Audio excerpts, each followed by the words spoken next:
Que la paix soit sur vous toutes, mes très chers. Nous nous retrouvons pour ces 10 derniers jours du mois de Ramadan. Après avoir reçu cet amour divin et cette élection divine durant les 10 premiers jours de miséricorde, après la deuxième décade de pardon, que Dieu efface nos péchés, que nous ayons demandé le pardon et exposé notre vulnérabilité à Dieu, arrivent les 10 derniers jours durant lesquels nous sommes exposés à la libération de l'enfer. On demanda à l'imam Shafi'i quelle est la meilleure des actions pour se rapprocher de Dieu, et il se mit à pleurer à chaudes larmes avant de répondre que Dieu regarde ton cœur et qu'il n'y voit de ce monde et de la vie dernière que tu ne désires que lui, que sa face. C'est un enseignement pour nous tous, mes très chers, pour rechercher durant ces 10 derniers jours et ces 10 dernières nuits la miséricorde de Dieu, mais surtout de le rechercher lui. Dieu dit « Inna anzalnahu fi laylatil qadr ». Laylatul Qadr khayrun min alfi shahr. Et nous l'avons fait descendre durant la nuit du destin, la nuit du mérite. Et cette nuit a la valeur de 1000 nuits auprès de Dieu. Par ces versets, Dieu veut nous encourager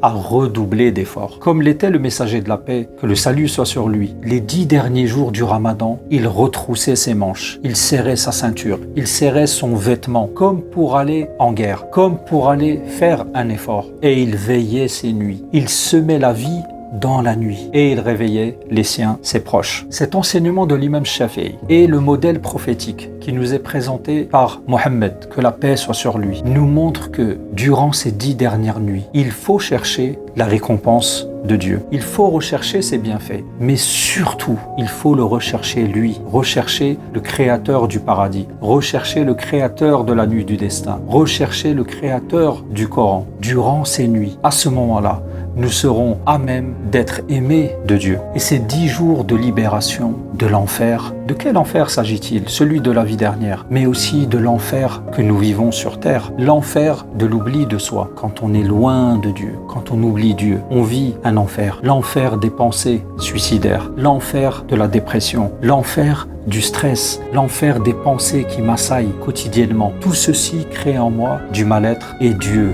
Durant ces 10 dernières nuits, il te demande de le rechercher lui, de te libérer. Et il va te libérer. Comment faire pour se libérer et s'exposer à ces souffles de pardon durant les 10 derniers jours? Premièrement, d'imiter le messager de la paix. À l'âge de 40 ans, le messager de la paix vit ces pensées qui l'assaillent. Comment réussir ces 10 dernières nuits du mois de Ramadan? Le messager de la paix nous demande de rechercher cette nuit du destin, les 10 dernières nuits impaires. Mais nous allons faire vivre toutes les nuits avec la permission de Dieu. Nous allons semer la vie durant toutes les nuits, car durant cette nuit, Dieu a fait descendre son Coran, sa révélation. Il a lié les cieux avec la terre. Et nous allons nous exposer pour revivre ces moments. Souviens-toi du messager de la paix qui se réfugiait dans la grotte de Hira pour trouver un sens à sa vie et pour rechercher Dieu. Dieu lui répond et lui envoie l'ange Gabriel et lui envoie le Coran. Inna anzalnahu fi laylatil qadr. Nous l'avons fait descendre durant cette nuit sur le cœur de Mohammed. Donc pour entrer en retraite spirituelle en i'tikaf, qui est une sunna, une coutume prophétique, une méthode prophétique pour se rapprocher de Dieu, d'être focus sur son cœur et de nourrir son cœur par le biais de la lecture du Coran, de lire cette lettre que Dieu t'envoie et de se taire, de faire silence et de discuter avec Dieu en lisant le Coran, de lui exposer nos soucis,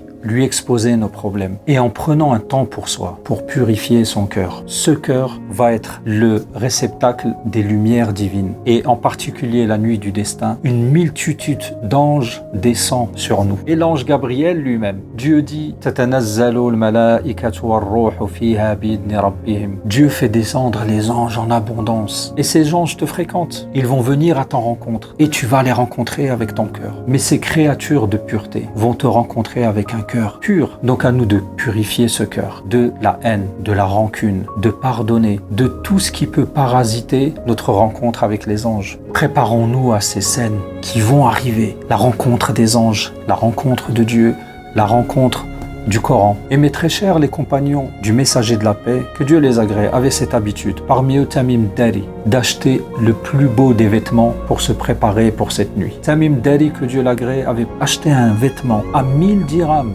pour se préparer, se faire beau durant cette nuit, pour accueillir les anges de Dieu, pour accueillir l'ange Gabriel, pour accueillir cet amour divin et le regard de Dieu. Lorsqu'il regarde ton cœur, il voit de l'amour, il y voit de la bienveillance, il y voit du pardon et il y voit de la sincérité. Mes très chers, nous nous retrouverons durant ces 10 jours pour vous présenter des outils concrets pour vivre encore plus et profiter encore plus de ces 10 dernières nuits. N'hésitez pas à commenter, n'hésitez pas à vous abonner, n'hésitez pas à partager ce bienfait de Dieu. Que la paix vous accompagne. À très bientôt.